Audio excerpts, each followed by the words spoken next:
How to practice at home. Hello, my friend. Good to see you. How are you? Great.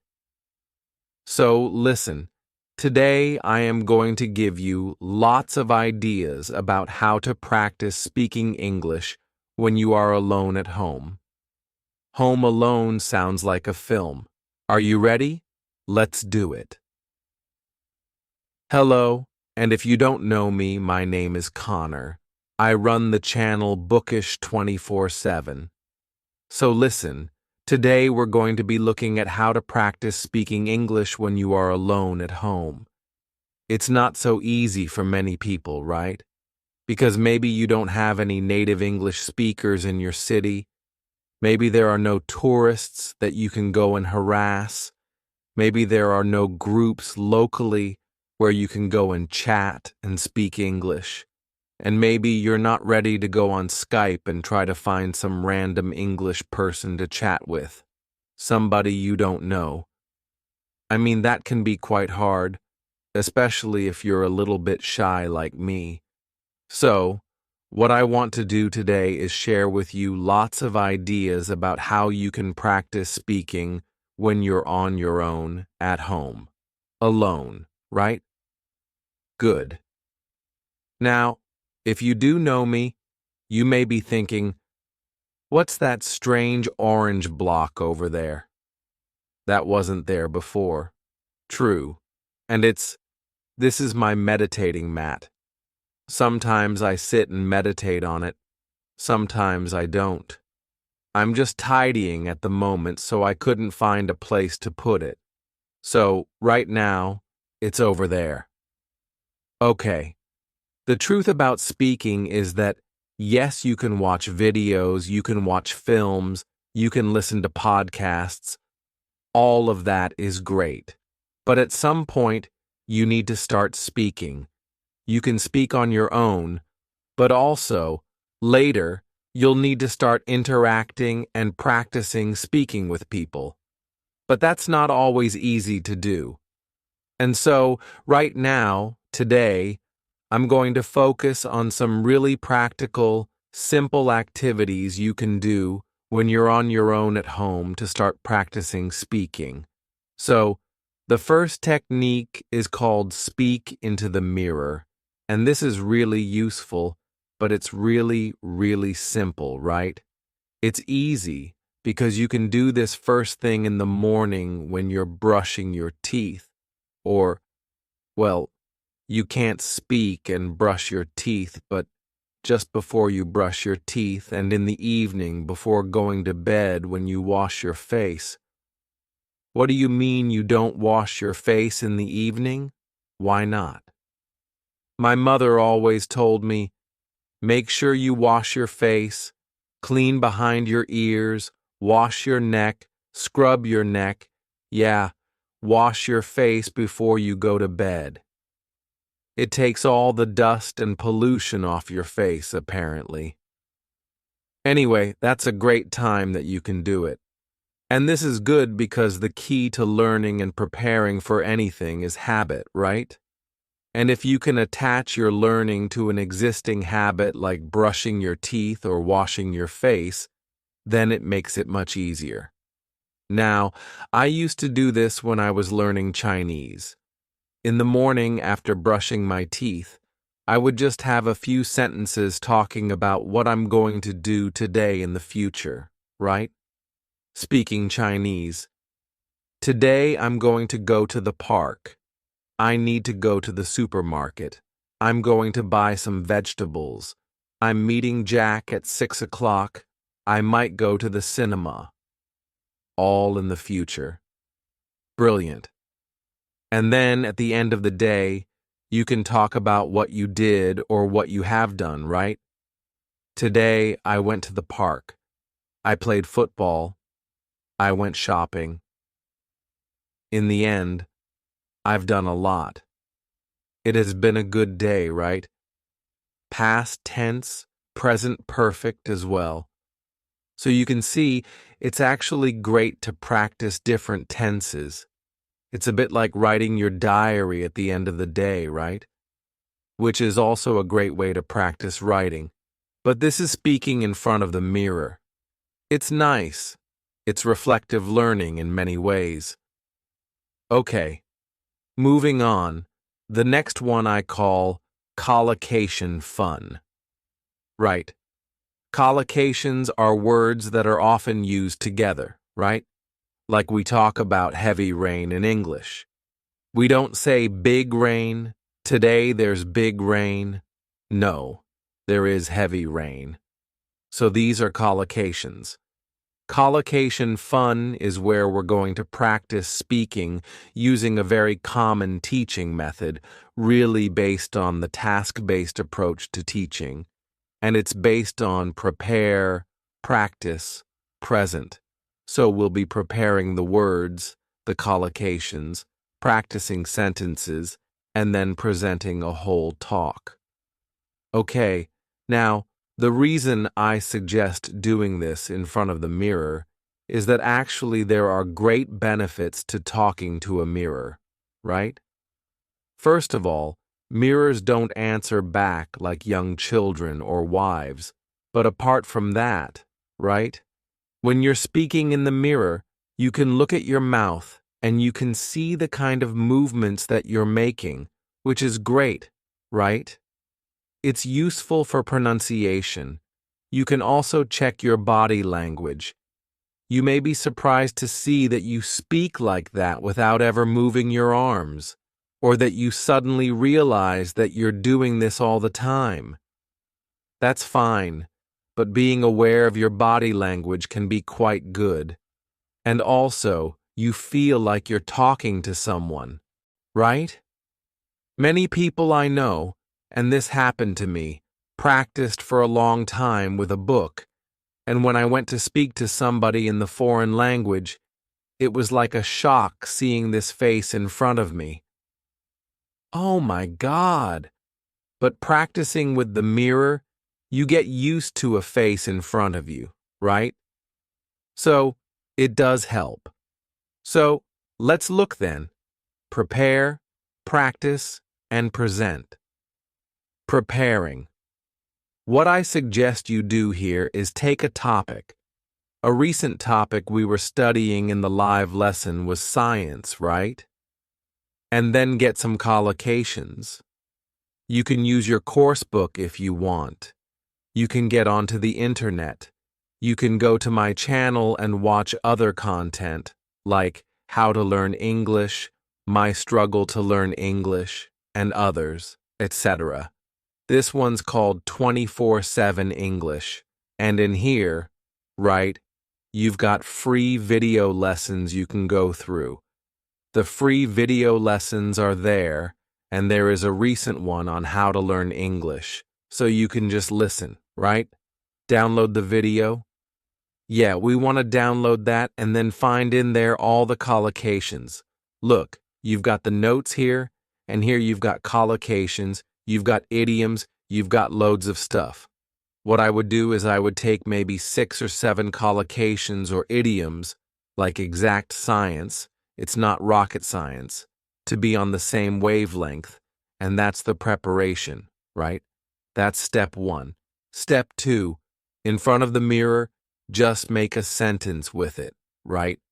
Exact science. Well, parenting, bringing up children is not an exact science. Cooking is not an exact science. Frying an egg, it's not rocket science. It's actually quite easy, right?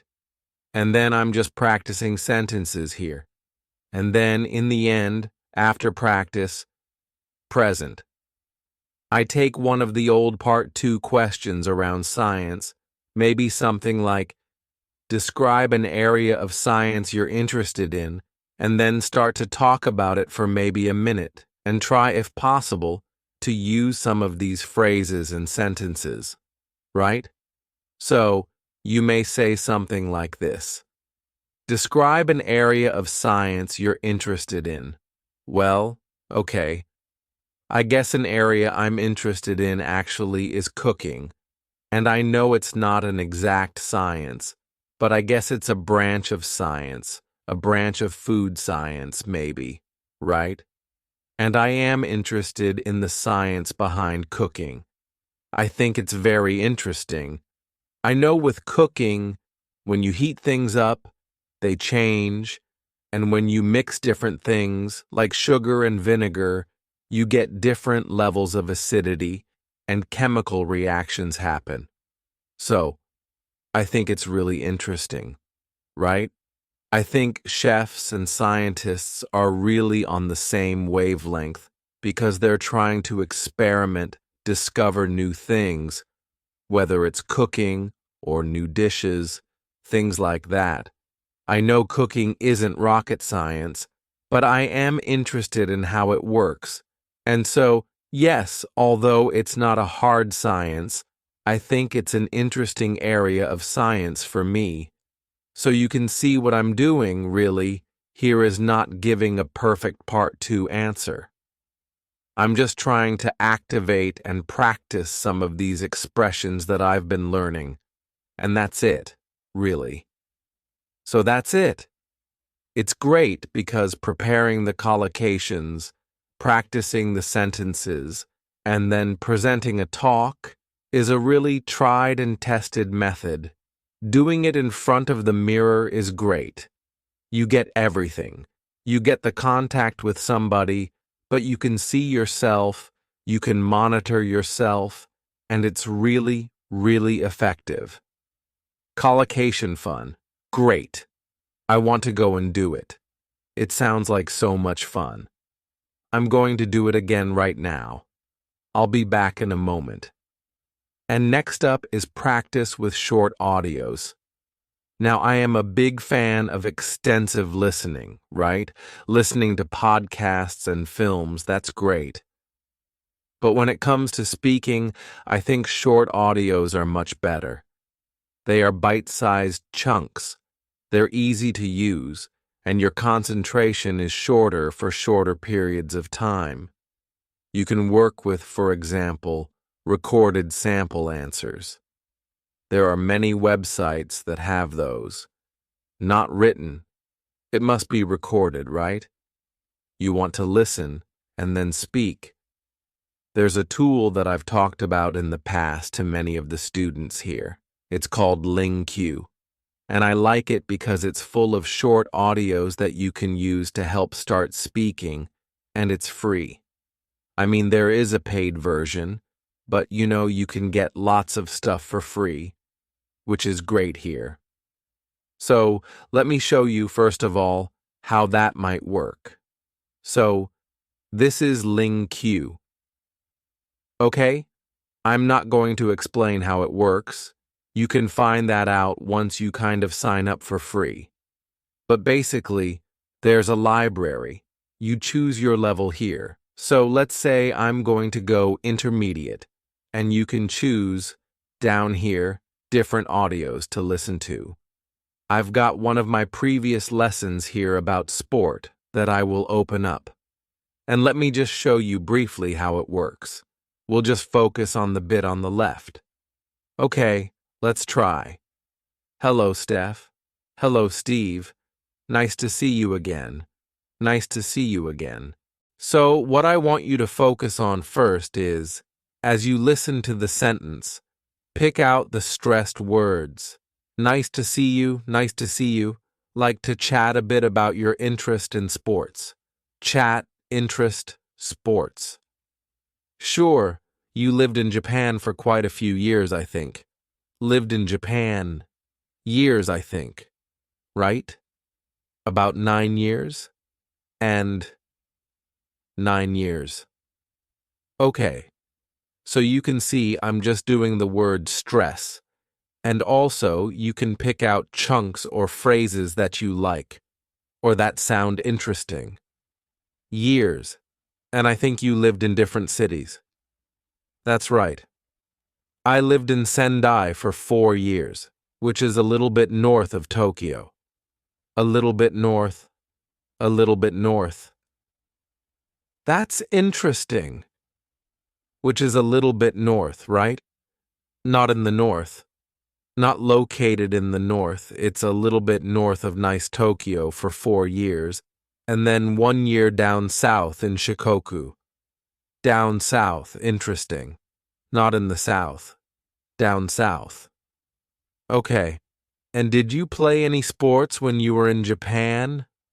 A little bit. A little bit. I love that. A little bit, a little bit.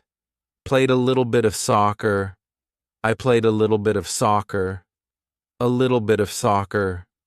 Isn't that great? So, you can see I'm picking out either the stressed words or little phrases or chunks that I like, and this is really helping us listen and prepare for speaking. Next, what you'll do after you finish, if you want, you can check the transcript as you listen again. That's fine. But at the end, what I would like you to try and do is try to repeat the audio or the lesson, giving a summary.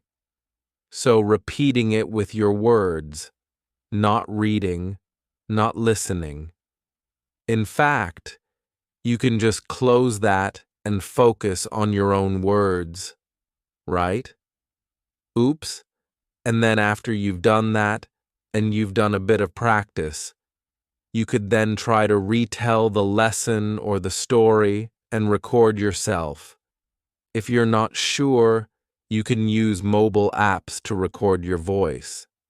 There's Vocaroo, which is also a very simple online voice recorder.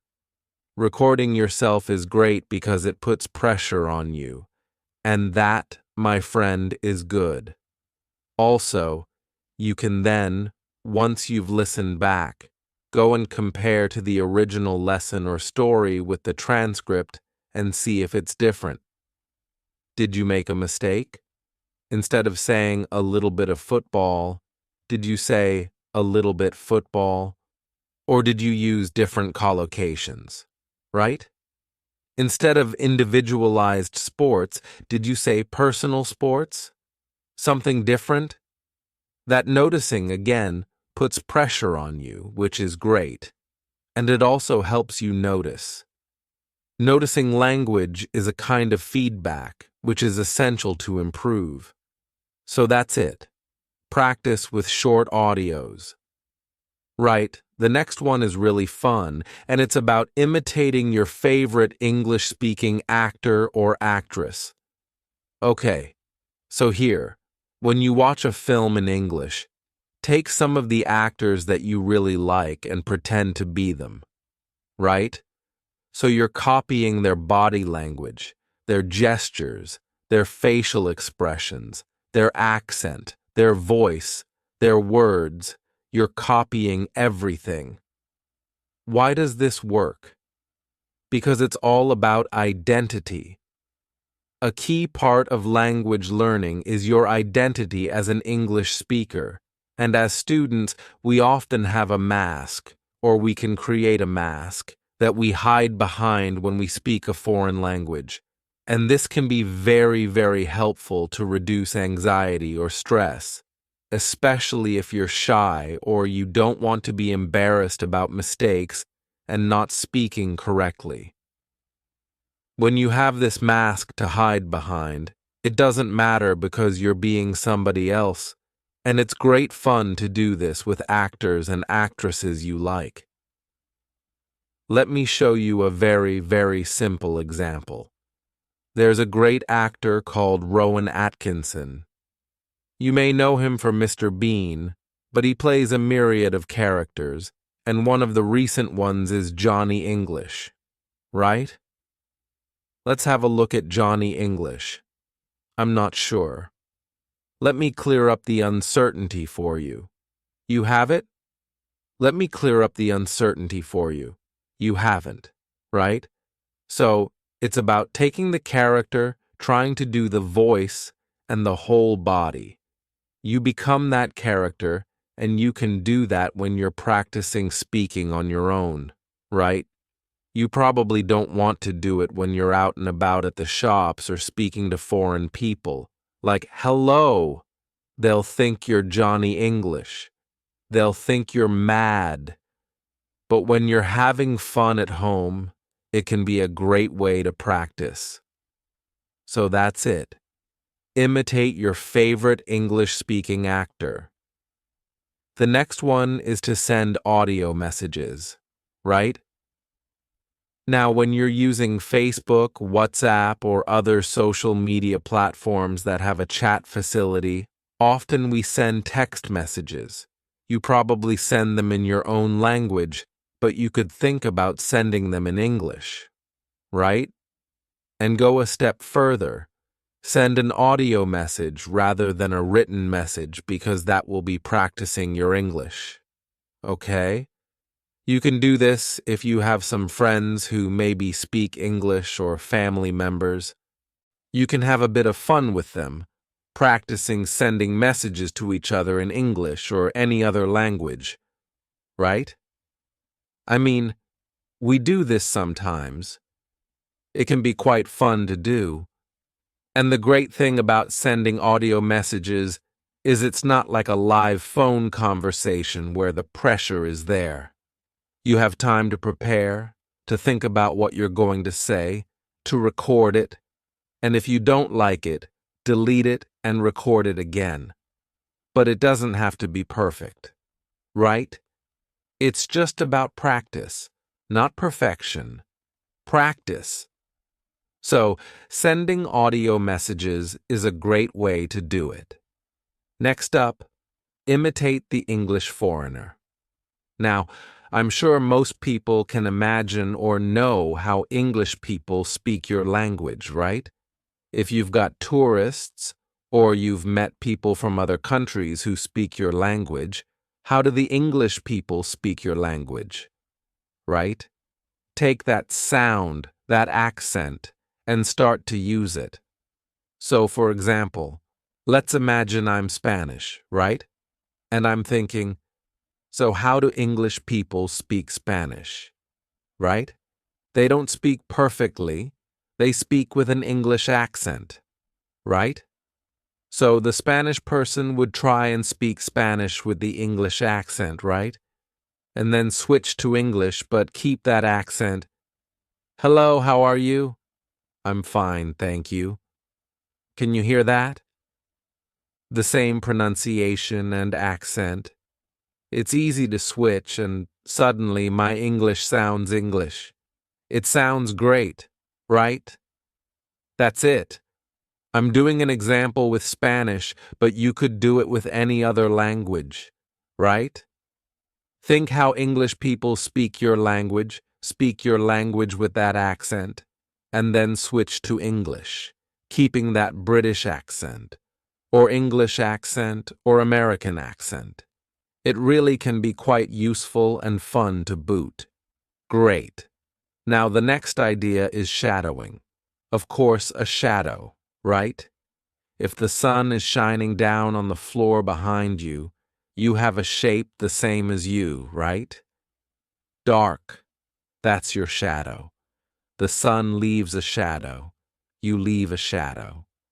And to shadow someone is to follow somebody. So if I shadow you, it means I'm following you. Sometimes detectives will shadow suspicious people, right?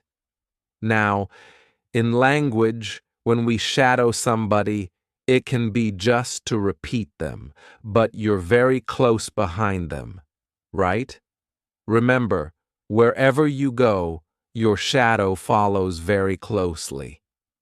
So, here, the thing to do is to find a short audio and listen for maybe a minute, and then repeat almost on top of the voice, but maybe a fraction of a second behind them. So, you're just behind them, but you are really following them very, very closely. Do not wait for the sentence to finish and then repeat. This is different. This is being really close behind them, and it forces you to pick up on word stress and intonation. And if you focus on those two things, it really can help build up that speaking skill, word stress and intonation. Let me kind of demonstrate. So we've taken from Q-lips or Q-lips a little audio. First of all, I recommend you listen to the minute completely so you've got an idea of what it's about. And I've already done that because I'm well prepared. And then, second time, you listen and shadow. Let me show you how close we are behind it. I'm going to use my phone so you can hear properly. So, Jeremy, let's get into it. Talk about how to talk about pots, how to talk about movies and music, and the kind of artwork that enriches our lives. This topic was suggested to us by one of our listeners, and she sent us an email, which I will read for everybody now. It says, "Okay, I think you get the idea." Right? So it's different from wait, listen, and repeat. It's shadowing, following closely. At first, it's very hard, but the more you do it, the more you'll be noticing word stress, intonation, even accent. I noticed I was picking up a Canadian accent about it. That is shadowing. Let's move on. So, we've had shadowing. Right. Now we're going to look at responding. What is responding? Well, put very, very simply, responding is you hear a question, you get an idea, you give an answer, you respond. The biggest problem students have is that they practice. They take a question, they know the question, they've prepared it, and they practice giving answers. Right? What happens in the exam? Well, surprise, surprise, in part 3, you get strange questions. You weren't ready for, what do you think of globalization? Um, um, uh, uh, and what do you do? Well, first of all, have something to say about globalization, right? Make sure you've done a bit of research on the topic, get some ideas. If you don't know, you can always say, "Oh, I haven't thought about that. Let me see," right? Use a time filler to gain time. Let me see. But the most important thing is that in your practice, as well as looking at these topics, you need to practice responding. Because in part 3 of the exam, the biggest problem students tell me is they don't have an idea. I didn't know what to say. I wasn't expecting that. I just couldn't get my ideas out and speak. So, you need to practice responding where you hear a question and you've got no idea what it is. You get an idea quickly and you answer. Right? It's a bit of pressure, but as I mentioned before, a bit of pressure is good in your practice. Now, you can do this if you have a speaking partner really effectively. Right? So, what you do is one of you says, "I'm going to bring into our next session 5 questions," and you don't know what they are, and the other person does the same. You come into your session and ask each other these surprise questions. It's a shock at first, but it's like anything. It's like going down to the gym. You just practice this and you build up the skill. If you haven't got a speaking partner, you can do a bit of practice on my YouTube channel, right? If you know my YouTube channel, right? English spoken stories hidden away in the playlists. Go on the playlists. There's lots here that you've probably never seen. And at the very bottom, you'll see 2 episodes that are very useful for you. Right? And then the next question, let me just play it for you, and you'll see. Let's press shuffle, and it plays automatically. Do you like your hometown? Oh, that's a good question. Do I like my hometown? Yeah, I think my hometown, Manchester, which is up in the north of England, is a very attractive place. There's lots of restaurants and shops. It does attract quite a few tourists as well, and they often come in to see the industrial landscape or the football pitches. We have a famous football team called Manchester United. Do tourists like to visit your hometown?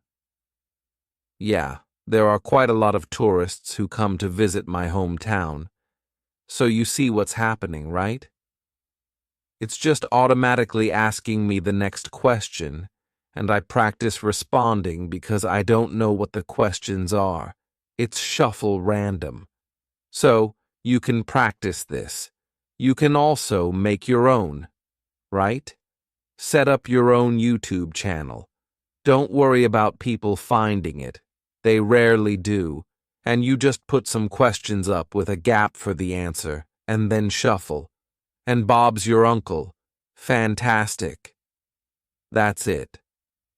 The next suggestion is to describe what you are doing. I know a lot of teachers suggest this as a way of thinking in English, right? So, when you're out and about, maybe in the park, and you're seeing different things, you describe what you see. Now, I suggest you start with words, right? So, there you are, out and about in the park, and you see, oh, bicycle, person, path, trees, bag, woman, phone, and you're using words, right? And then, as you're walking around the park, you make collocations, little chunks of language, riding a bike, a long path, a cluster of trees, the woman glued to her phone, having a picnic, maybe, right? And then you go on to make sentences. Okay, this is a bit like that we mentioned earlier, the prepare, practice, present. So, you're going from words to collocations to sentences, right? Oh, there's a man strolling in the park, there's a woman riding a bike, and also there are lots of trees. There's a woman glued to her phone, and she looks like she's about to have a picnic. And you go on and on and on, right? Great. You can do it in any context. You can do it at home or when you're out at the shops, wherever. Now, you may think, and you may say, yeah, but Ariel, you can't go around the streets talking to yourself. People will think you're mad. Well, yes and no, right? Nowadays, put these on, right? Nowadays, people walk around and they're on the phone and they're like, hello? Yeah, John? Yeah, I'm in the park, actually. Yeah, it's lovely. There's a man strolling over there. There's a woman riding a bicycle. Yeah, I'm good. How are you? Right? That's perfectly normal to be talking to yourself in the streets. Right? And if you're not comfortable with that, you can pretend that you're Johnny English. Right? Hello? Yes, there's a man walking along a path. There's a woman riding a bicycle. And I think there's a woman glued to her phone and she's about to have a picnic. Call in the police.